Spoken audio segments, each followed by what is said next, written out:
آج کی گفتگو کا عنوان ہے سورہ احزاب 73 تک کچھ باتیں معاشرت کے اصولوں میں سے رہ گئی تھی، یعنی رہن سہن۔ مدینے میں خواتین کی دو قسمیں تھیں، ایک آزاد اور ایک باندیاں۔ چونکہ باندیوں کے لیے اللہ تعالیٰ نے کچھ سہولتیں دی ہیں آزاد عورتوں کے مقابلے میں، کہ ان کو گھر میں زیادہ کام کرنا پڑتا ہے، گھر سے باہر بھی نکلنا پڑتا ہے، اس لیے ان کے لیے بدن کا جو حصہ چھپانا ہے آزاد عورتوں کے مقابلے میں وہ کم ہے۔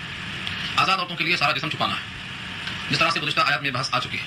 اس بحث میں اس کا تتمہ ہے، یہ تکملہ ہے۔ سورہ نور کی 3 آیتیں سورہ احزاب کی 4 آیتیں بتائی گئی تھیں، ان میں سے چوتھی آیت ہے سورہ احزاب کی۔ یا ایھا النبی، اے نبی صلی اللہ علیہ وسلم، قل، آپ فرما دیجیے، لازواجک، اپنی عورتوں سے، ازواج زوج کی جمع ہے بیویاں، اپنی بیویوں سے آپ فرمائیے، وبناتک، اور اپنی بیٹیوں سے، ونساء المؤمنین، اور ایمان والی عورتوں سے۔ یہ تینوں کو الگ الگ کیوں کہا گیا؟ تاکہ کسی کو شبہ نہ ہو کہ پردہ صرف نبی کی بیویوں کے لیے ہے یا صرف نبی کی بیٹیوں کے لیے ہے، بقیہ امت کے لیے نہیں ہے۔ اس لیے اللہ نے اس کی صراحت کر دی کہ یہ آپ کی ازواج کے لیے ہے اور آپ کے بیٹیوں کے لیے ہے اور ساری ایمان والی عورتوں کے لیے ہے۔ کیا حکم ہے؟ یدنین علیہن من جلابیبہن۔ یدنین ایک لفظ ہے اور جلابیب دوسرا لفظ ہے جو آپ کو سمجھنا ہے۔ جلابیب جمع ہے، اس کا واحد ہے جلباب۔ جلباب کہتے ہیں چادر کو۔ عام طور سے عورتیں جو کپڑا پہننے کے بعد چادر اوپر سے اوڑھ لیتی ہیں وہ جلباب، اس کی جمع جلابیب آتی ہے۔ ان چادروں کو بھی کہا جاتا ہے، اسی کے حکم میں برقع بھی ہے، اسی کے حکم میں گھونگھٹ بھی ہے۔ اور دوسرا لفظ ہے یدنین، یہ بنا ہے، اس کا مادہ ہے ادنا، اور ادنا جس کو ہم اردو میں کہتے ہیں دنا ادنو، دنو قریب ہونا، یہ سب ادنو منی ہے، مجھ سے قریب ہو جاؤ، تو دنا ادنو سے ادنا بنا، جس کے معنی آتے ہیں گھونگھٹ کو اپنے اوپر قریب کرنا، مراد یہ ہے نیچے کی طرف کھینچ لینا۔ تو یہ اصل میں حکم ہے، کن کو حکم تھا؟ نبی کی ازواج کو اور سارے ایمان والی عورتوں کو۔ اور حکم کیا ہے؟ یہ اس کا ٹکڑا، یدنین، ڈال لیا کریں، لٹکا لیا کریں، علیہن، اپنے اوپر، چادر کو اپنے اوپر ڈالیں اور اوپر چہرے پر تھوڑا سا کھینچ لیں، یہ ہے جلباب۔ یدنین علیہن من جلابیبہن، اپنی اپنی چادریں اپنے اوپر ڈال لیا کریں، جس کو ہم اردو میں گھونگھٹ کہتے ہیں۔ اس کو اوپر سے ڈالنا ہے، اور اس کی تفسیر لکھا ہے ابن کثیر نے کہ اس طرح سے ڈال لیا کریں کہ ایک آنکھ نظر آئے، اوپر سے اس طرح ڈال لیا کریں کہ چہرہ چادر میں چھپ جائے۔ یہ اس لیے نہیں کہ وہ حجاب میں ہے، بلکہ وہ اس لیے ہے کہ فتنہ کے خوف کی وجہ سے، پردے کے لیے ہتھیلیاں، قدمین، چہرہ مستثنیٰ علیحدہ ہیں، اسی لیے عورتوں میں جو بوڑھی عورتیں ان کو فتنہ نہیں ہے تو ان کے واسطے چہرہ چھپانا بھی ضروری نہیں ہے، جیسا کہ اللہ نے خود کہا دیا سورہ نور میں، والقواعد من النساء اللاتی، وہ عورتیں جو بیٹھک لے چکی ہیں، بوڑھیاں ہیں، ان کے واسطے کپڑا نکال دینا منع نہیں ہے۔ یہ بات سورہ نور میں آئی۔ تمہارے میں ہوا اگر عورت بوڑھی ہے تو چہرہ چھپانا ضروری نہیں ہے، لیکن اگر ساری عورتوں کی طرح باعفت ہونے کے لیے وہ بھی چہرہ چھپا لے تو کھولنے سے زیادہ عمدہ اس کے حق میں بھی ہے، یہ حکم دیا گیا۔ چادروں کو ایسا آراستہ کرنا، ایسا سنوارنا کہ وہ چادر خود مزین ہو جائے اور خود دلکش ہو جائے، یہ پسندیدہ عمل نہیں ہے۔ ہمارے پاس آج برقع فیشن ایسا بن گیا ہے کہ وہ بدن کو بجائے مستور کرنے کے بے حجاب کرتا ہے، بدن کے اعضاء نظر آتے ہیں، یہ برقع پہننے کا مقصد فوت کرتا ہے۔ حدیث میں آتا ہے انگشت نما لباس پہننا یا ایسا لباس پہننا جو تنگ اور چست ہو، جسے بدن کے پارٹس اور اعضاء کھلے طور پر نظر آئیں، یہ بالکل غلط ہے، اور حدیث میں اس کے بارے میں بہت ایسا ویسا لفظ کہا گیا، یعنی مائلاتن ممیلاتن، خود مائل ہونے والی اور مائل کرنے والی کہا گیا۔ اس لیے ایسے لباس اس طرح کرنا چاہیے۔ برقعے کا مقصد ہرگز زینت نہیں ہے، بلکہ زینت کو مستور اور چھپانے کے واسطے رکھا گیا ہے۔ تو جلابیب اور جلباب جس کے معنی چادر کے آتے ہیں، ان چادروں کو اپنے چہروں پر ڈال لیا کریں۔ ذالک ادنیٰ ان یعرفن، یہ بات زیادہ قریب تر ہے کہ وہ پہچانی جائیں، فلا یؤذین، تو ان کو ایذا نہ پہنچائی جائے، ستایا نہ جائے۔ ہوتا یہ تھا کہ جتنے اوباش اور کمینہ قسم کے لوگ ہوتے تھے وہ عورتوں کو چھیڑتے تھے، لیکن جو آزاد عورتیں ہوتی تھیں ان کا دبدبہ اور شوکت اور خاندانی رعب ایسا تھا کہ ان کو نہیں چھیڑتے تھے، لیکن ان بادیوں کے شبہ میں کبھی کبھی ان کو بھی چھیڑ دیا کرتے تھے۔ تو اللہ نے یہ واضح فرما دیا کہ جو عورتیں آزاد ہیں وہ اپنے آزاد ہونے کی پہچان اس طرح کریں کہ چہروں پر چادریں ڈال لیں تاکہ بادیوں سے امتیاز ہو جائے۔ تو جو لوگ آزاد عورتوں سے ڈرتے ہیں خود بخود ان کو ہاتھ نہیں لگائیں گے تو ان کا تحفظ تو ہوگا۔ بقیہ رہا کنیز کا، اس کا مطلب نہیں کہ کنیزوں کو چھوڑ دیا جائے، بلکہ کنیز اور بادیوں کے لیے اگلی آیت میں حکم آ رہا ہے، کیونکہ یہ لوگ جو اوباش اور کمینے ہیں یہ بغیر سختی کے نہیں مانتے، اور اگلی آیت میں سختی کا تذکرہ کیا گیا ہے۔ تو ادنا ان یعرفن کا ترجمہ کیا ہوگا؟ یہ بات زیادہ قریب تر ہے کہ وہ پہچان لی جائیں، یعنی یہ پہچان ہو جائے کہ عورت آزاد ہے، چہرے کو اور گھونگھٹ کے ذریعے سے چھپا رکھا ہے، تو فلا یؤذین، تو ان کو کوئی ہاتھ نہیں لگائے گا، ایذا نہیں پہنچائے گا، کیونکہ عام طور سے آزاد عورتوں کو ہاتھ لگانے لوگ ڈرتے تھے۔ وکان اللہ غفورا رحیما، اور اللہ غفور رحیم ہے، یعنی اب تک اس میں جو خلاف ورزی ہو گئی ہے اس پر اللہ مغفرت فرمائیں گے، اور جو حکم دے دیا ہے یہ بندوں پر اللہ کی طرف سے رحمت ہے۔ غفور اور رحیم دو صفتوں کو چنا ہے۔ اب تک جو بھی خامیاں کوتاہیاں ہیں ان کی بخشش لفظ غفور سے اشارہ ہے، اور اس حکم میں تمہارے اوپر ہی مہربانی ہے اللہ کی، تمہارے اوپر کہ اللہ کا رحم و کرم ہے، یہ رحیم سے اشارہ ہے۔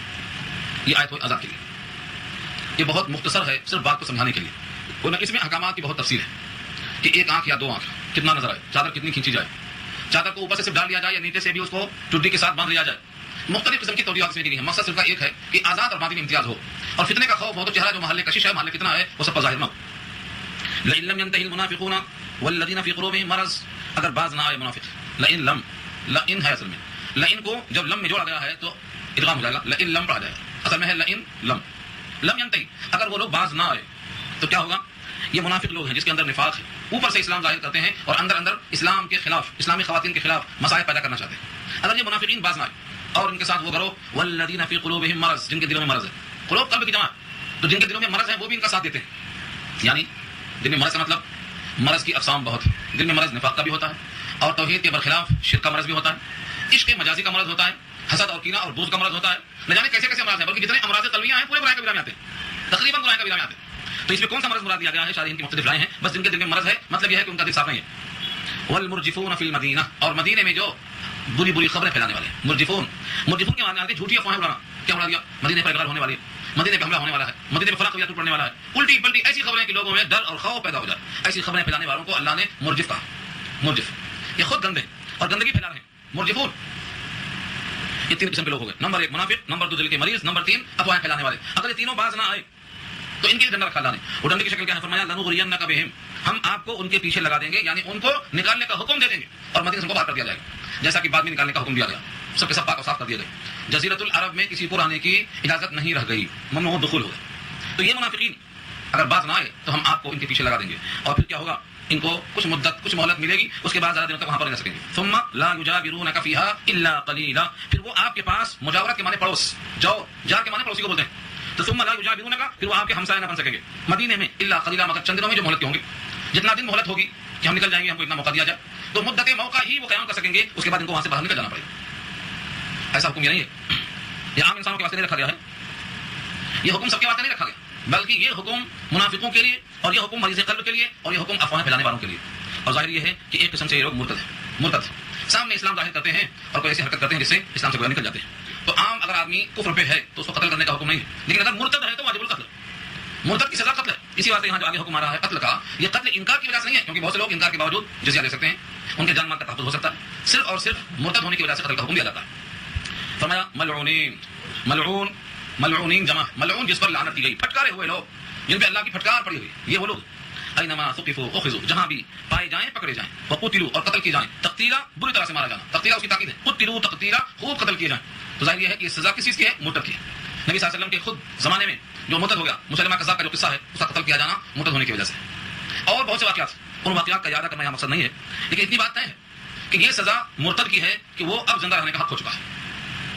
اللہ فرماتے ہیں سنت اللہ, یہ دستور اللہ کا ہے, یہ دستور اللہ کا ہے. فی الذین خلوا من قبل, اس سے پہلے جو گزر چکے ہیں ان میں دستور جاری ہے. آدم سے لے کر اب تک جتنے لوگ ہیں, جن لوگوں نے مرتد ہونے کا ارتکاب کیا ہے, ان تمام کا انجام یہ ہوا ہے. ولن تجد, اور آپ ہرگز نہ پائیں گے. لم, جب مضارع پہ لم آتا ہے تو معنی تاکید کے بڑھ جاتے ہیں. ولن تجد, اور آپ ہرگز نہ پائیں گے. لسنت اللہ, اللہ کی سنت. تبدیل کے معنی تبدیل ہوتا ہوا, تبدیل اردو میں استعمال ہے, تبدیل ہوتا ہوا اللہ کے دستور کو آپ نہیں پائیں گے. جو دستور ہے ویسا ہی رہے. یہ مضمون تھا پردے کے تتمے کا. یہاں کنیزوں کے واسطے حکم دیا گیا ہے کہ وہ لوگ آزاد سے تو خود ہٹ جائیں گے اپنے روب کی اور خوف کی وجہ سے, بقیہ رہا کنیزیں, اگر ان پہ ہاتھ ڈالتے رہیں گے تو ان کو نکالنے کا حکم آ جائے گا. چنانچہ ایک موقع ایسا آیا کہ نکلنے کا حکم دیا جائے, اور پھر مدینے میں کوئی منافق, کوئی مریض قلب اور کوئی بری خبر دینے والا باقی نہیں ہے, بلکہ اب تو مدینہ کی حالت ہو گئی کہ یہ بھٹی ہے. فرمایا کہ جس طرح لوہا جب بھٹی میں پڑتا ہے تو اس کا خبز اور اس کا زنگ نکل جاتا ہے, ایسا مدینے میں رہنے والا زنگ لے کر رہ نہیں سکتا, نکل جائے گا یا پاک ہو جائے گا. یہ ہے مقام. اب یہاں سے اس سوال کا جواب دیا گیا ہے. بہت سے لوگ اس مسئلے میں اگر آنکھیں کھول کر اس آیت کو دیکھ لیں تو مسائل ان کے حل ہو جائیں گے. یسألک الناس, لوگ پوچھتے ہیں, آپ سے سوال کرتے ہیں, عن الساعہ, قیامت کے متعلق. کتنے لوگ سوال کرتے ہیں؟ آج بھی کتنے لوگوں کا عقیدہ یہ ہے کہ اللہ تعالیٰ نے اپنے نبی کو اتنا علم دیا ہے جتنا اللہ کے پاس علم ہے. یہ اللہ کے برابر علم دینے کا تصور یہاں آ کے چھٹ جاتا ہے. اللہ کا علم ذاتی ہے اور بندوں کا علم عطائی ہے. اللہ کا کلی ہے, بندوں کا جزئی ہے. اللہ کا علم سب کو محیط ہے اور سب کا علم محاط ہے, اسے گھیرا گیا. یہاں فرمایا کہ وہ لوگ پوچھتے ہیں آپ سے قیامت کا علم, اور ان تمام سائرین سے جواب میں آپ کہیے قل انما علمها عند اللہ, اے نبی آپ کہہ دیجیے کہ اس کا علم صرف اللہ کے پاس ہے. یہ صرف ترجمہ کس کا ہے؟ انما کا. انما علمها عند اللہ, اس کے سوا اور کوئی بات نہیں ہے کہ اس کا علم اللہ کے پاس ہے. یہ جواب دے دیا اللہ نے. جب اس کا علم اللہ کے پاس ہے تو بندہ اپنی طرف سے خود سمجھتا رہے کہ نہیں وہ اللہ کے پاس بھی ہے اور اللہ کے غیر کے پاس بھی ہے. اسراف النساء کا انکار ہے. وما يدريك, اور آپ کو کیا معلوم, لعل الساعة تكون قريبا, شاید کی قیامت ہو قریب. یعنی جب انسان کو پتہ ہی نہیں کہ میری موت کب آئے گی, اور موت قیامت ہے. جیسے ہمارا قیامت شروع, جب کسی کو نہیں معلوم کہ اس کی موت کب آئے گی, تو اگر موت قریب آ گئی ہے تو قیامت قریب آ گئی ہے. اس لیے فرمایا وما يدريك, اور تمہیں کیا خبر, لعل الساعة, شاید کی قیامت, تكون قريبا, ہو قریب. اس قیامت کے موقع پر جو انجام ہوگا وہ ملعون کا کیا ہوگا. فرمایا ان اللہ لعن الکافرین, بے شک اللہ نے لعنت کیا ہے کافروں پر. لعنت پھٹکار کی جگہ ہے. لعنہ فعل ماضی ہے, لعنت کیا اللہ نے کافروں کو, اور مقام لعنت جہنم ہے. واعد لهم سعیرا, اور تیار کیا ان کے لیے, سعیر کے معنی بھرتی ہوئی آگ, شعلہ والی آگ کو سعیر کہا جاتا ہے. یہ ان کے واسطے اللہ نے عطا کیا, بنایا. اور ان کافروں کو اس آگ میں کب تک رہنا ہے. فرمایا خالدین فیہا ابدا. ایسا آپ پوچھ رہے تھے کہ ابدا کا لفظ جنت کے لیے ہے, جہنم کے لیے نہیں ہے. یہاں صاف نظر آتا ہے کہ جہنم کے لیے بھی ابدا کا لفظ ہے, خالدین بھی ہے. خالدین فیہا ابدا, ہمیشہ ہمیشہ اس جہنم میں رہیں گے. یہ کافروں کے لیے لعنت ہے, کافروں کے لیے بڑھتی ہوئی آگ ہے, اور خلود ہے, اور ہمیشہ کی. ایک صاحب سوال کر رہے تھے کہ جنتیوں کے لیے تو خلود ہے، ابدا کا لفظ ہے، جہنمیوں کے واسطے ابدا نہیں ہے، صرف خلود ہے. حالانکہ یہ تصور ہے، بناوٹی بات ہے، لگ گئی تو لگ گئی، ایسی بات ہے. یہاں صاف اور صریح موجود ہے، لفظ خلود بھی ہے، لفظ ابد بھی ہے. اور فرمایا آگے تاکید میں لا یجدون لہم لا یجدون ولیہ ولا نصیرا، کوئی وہاں پر ولی نہیں ہوگا، کوئی وہاں پر نصیر نہیں ہوگا. ولی کے معنی دوست اور نصیر کے معنی مددگار. نہ نصرت ہوگی نہ کوئی دوستی ہوگی، کسی کو وہاں نہیں پائیں گے. یوم تقلب وجوہہم فی النار، جس دن ان کے چہرے جہنم میں الٹے پلٹے جائیں گے. یوم جس دن تقلب بنا ہے قلب سے، اور قلب کے معنی آتے ہیں جس میں دھڑکن اوپر سے نیچے ہوتی رہے. یہاں مراد ہے جس طرح توے میں آپ سالن کو بھونتے رہتے ہیں کہ جل نہ جائے ایک طرف، ہر طرف پکتا رہے، بس یہ تقلب ہے، ان کے چہرے ایسے ہی آگ میں ڈالے جائیں گے. تقلب وجوہہم فی النار، وجوہ وجہ کی جمع ہے، ان کے چہرے آگ میں الٹے پلٹے کیے جائیں گے. یقولون، تو وہ کہیں گے، کیا کہیں گے؟ یا لیتنا، اے کاش ہم اطعنا اللہ، اطاعت کیے ہوتے اللہ کی، واطعنا الرسول، اور اطاعت کی ہوتی رسول اللہ کی. رسول کی اطاعت، اللہ کی اطاعت کو الگ الگ کیوں کیا؟ اللہ کی اطاعت سے مراد احکام الہی، اور رسول اللہ کی اطاعت سے مراد سنت نبوی ہے. سنت احکامات کی تکمیل کا ذریعہ. جتنی سنتیں ہیں اور جس کام میں سنتیں پائی جاتی ہیں وہ سنتیں اس کام کی تکمیل کا ذریعہ.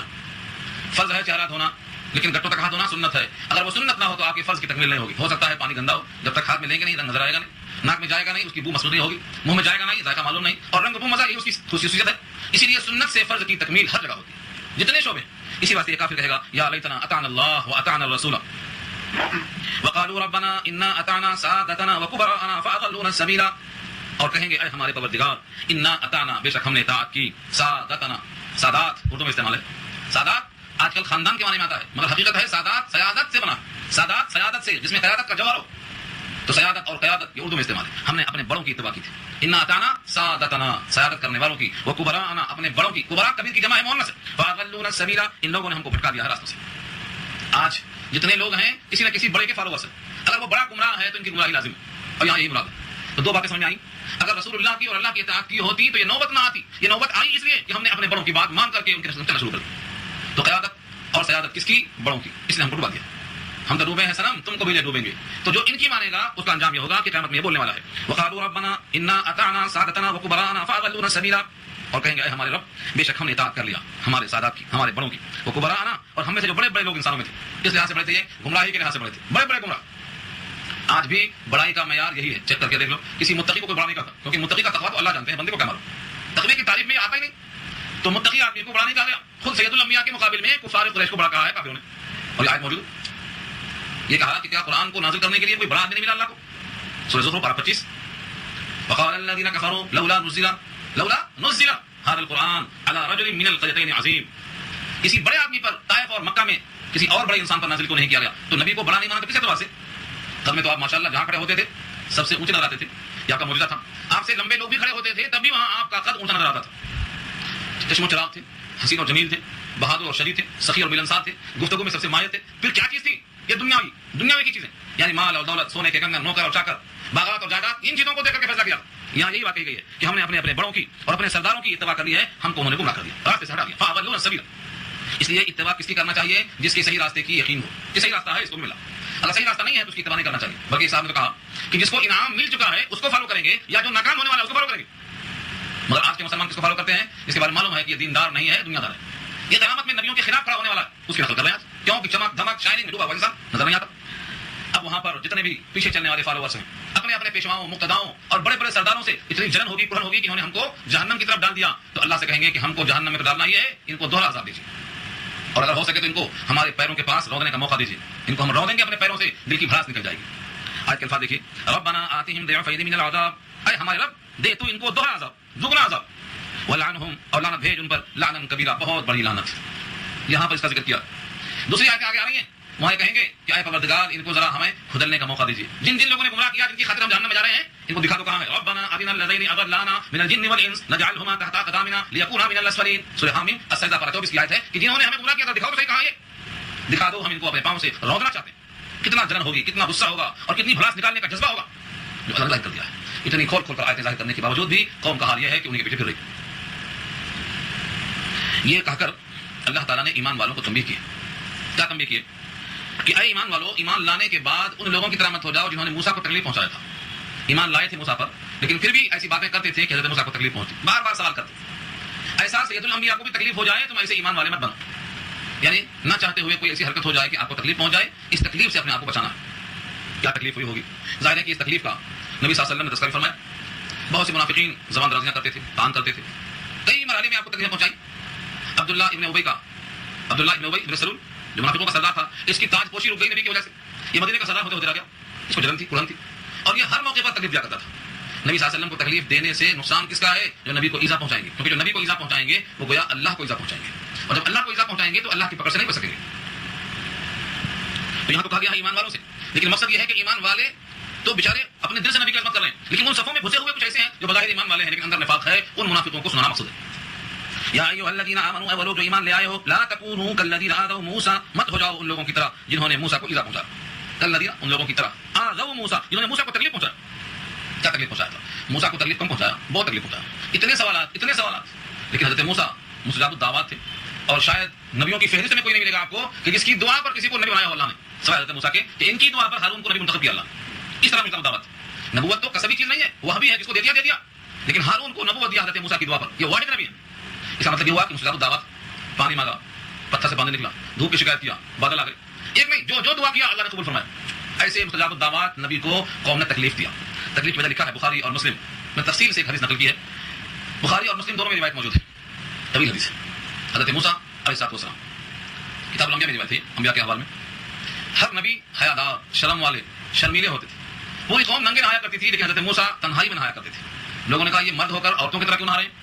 اس زمانے میں رواج تھا کھلے نہاتے تھے، آج بھی آبشار میں باتھ روم میں نہاتے ہیں بند ہو کر کے، آج بھی آپ گاؤں میں جائیں گے تو لوگ کھلا نہانے والے ہیں، بدن پہ ایک چیز رہتا معمولی سا کپڑا، مگر دور کیوں نہیں دیکھ لو آپ کے سوئمنگ پول میں کیا حال ہے، دور کیوں جا رہے ہیں آپ؟ تو کپڑا پہن کر نہانا یہ بہت باعفت ہونے کی دلیل ہے، کپڑا کھول کے نہانا خرابی کی دلیل ہے۔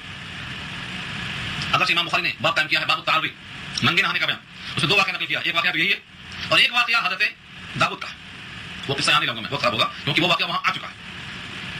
حضرت موسیٰ علیہ السلام اپنی قوم سے علیحدہ ہو کر تنہائی میں نہاتے تھے، لوگوں نے کہا ان کو بیماری ضرور ہے، جسم میں کوئی عیب ہے، یا تو ان کے جو خصلتیں ہیں وہ پھولے ہوئے ہیں، بڑے ہوئے ہیں، ورنہ کوئی نہ کوئی اگر عیب نہ ہوتا تو چھپنے سے کیوں نہ رہے، ان کا چھپ کر نہانا اس بات کی دلیل ہے۔ اور نبی کی طرف یہ عیب لگانا اللہ کو پسند ہے۔ جب سے آپ نے ہوش سنبھالا ہے، کسی نبی کے بارے میں سنا ہے کہ وہ لنگڑے تھے، لولے تھے، اندھے تھے، کسی بھی نبی کو اللہ نے عیب سے پاک بنا کے رکھا، جسمانی عیب سے بھی۔ ہر نبی اللہ کی طرف سے اتنا باعظمت ہوتا ہے کہ جسمانی عیب سے بھی اس کو پاک اور صاف رکھا، اور خاندانی لحاظ سے بھی سب سے اونچے خاندان میں ہر نبی کو پیدا کیا، کیونکہ اگر آدمی کا خاندان باعزت نہ ہو تو اس کے فرد کی بات کون سنے گا؟ اس لیے آج بھی کہا گیا ہے علماء کو اچھے خاندان سے پیدا کرو، مگر علماء کو ہم چن کے کہاں سے لاتے ہیں؟ لفظ نہیں ملتا ہے بولنے کے لیے، اتنا تکلیف میں عوام کو ہونا چاہیے کہ جو بچہ کسی حال میں پڑھنے کے لائق نہیں ہے اس کو بھیجتے ہیں عالم بننے کے لیے، جسے ماں باپ فیس دینے کے لائق نہیں، کمزور اور ترین۔ انبیاء قوم کے وارث ہیں، انبیاء قوم کی قیادت کرتے ہیں، اب ان کی قیادت کو سنبھال کر چلنے والا اگر غیر ارتقائی ذہن رکھتا ہے تو کیا قیادت کرے گا؟ امامت کیا ہے؟ قوم کیا چیز ہے؟ قوموں کی امامت کیا ہے؟ اس کو کیا جانے بیچارے 2 رکعت کے امام، اقبال نے طنز کیا ہے اس کے واسطے، اقبال کے الفاظ ہیں، کیوں طنز کیا ہے؟ کیونکہ اس کو صرف 2 رکعت نماز پڑھانا ہی معلوم ہے، پیچھے کون کھڑا ہے، ان کی کیا حالت ہے، ان کے کیا مسائل ہیں، قوم کی قیادت کیسے کی جائے، انہیں کچھ پتہ نہیں۔ تو قیادت قوم کی کرنے کے لیے ذہن ارتقائی چاہیے، تو ہر نبی بلند اخلاق کا حامل، اونچے خاندان کا، اور جسم کی تمام بیماریوں سے پاک و صاف ہوا۔ کبھی بھی کسی نبی کو آپ نے تاریخ میں نہیں پڑھا ہے کہ جسم میں کوئی عیب ہو کسی قسم کا۔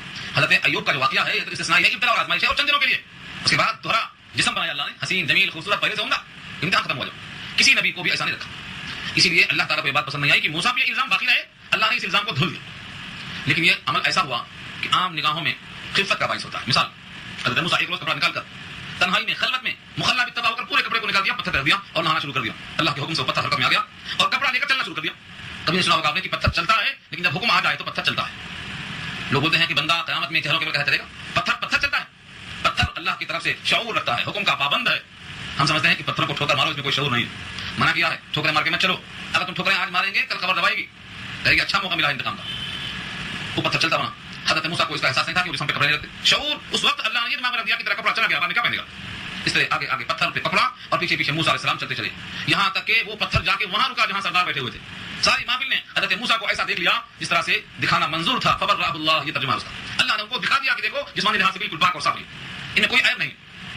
حضرت موسیٰ نے اس پتھر کو لاٹھیوں سے مارنا شروع کیا، پھر یہ تو گستاخی کہ تو پتھر ہو کر کے میرا کپڑا لے کے بھاگتا ہے، مگر پتھر کا قصور ہوتا تو جس طرح سے خلیل نے چھری پھینکا تھا جھلا کر، گلا نہیں کاٹ رہی تھی، مگر گلا کیسے کاٹ سکتی ہے وہ، ایسے یہاں بھی غصہ آیا، لاٹھیوں سے مارا، بعض روایتوں میں 3، بعد میں 4، بعد میں 5 نشان پڑ گئے اس پتھر پہ، لیکن پتھر مار کھانے میں کیا کر سکتا تھا، اس کو تو جو کام کرنا تھا کر دیا۔ ان تمام لوگوں نے دیکھا تو حضرت موسیٰ کو تندرست انسان پایا، یہاں وہی مراد واقعہ، یہ واقعہ بخاری میں بھی ہے، مسلم میں بھی ہے۔ دیکھیے الفاظ روایت کے، اب اللہ نے جب موسیٰ کو بری کر دیا اور پوری قوم کے سامنے ان کا وقار بحال ہو گیا، لیکن ان کو یہ تکلیف ہوئی کہ یہ واقعہ جو پیش آیا یہ ان لوگوں کے بیجا اشکالات سے پیش آیا، ایسی تکلیف نبی کو نہیں دینا کہ آپ کو بھی اذیت پہنچے۔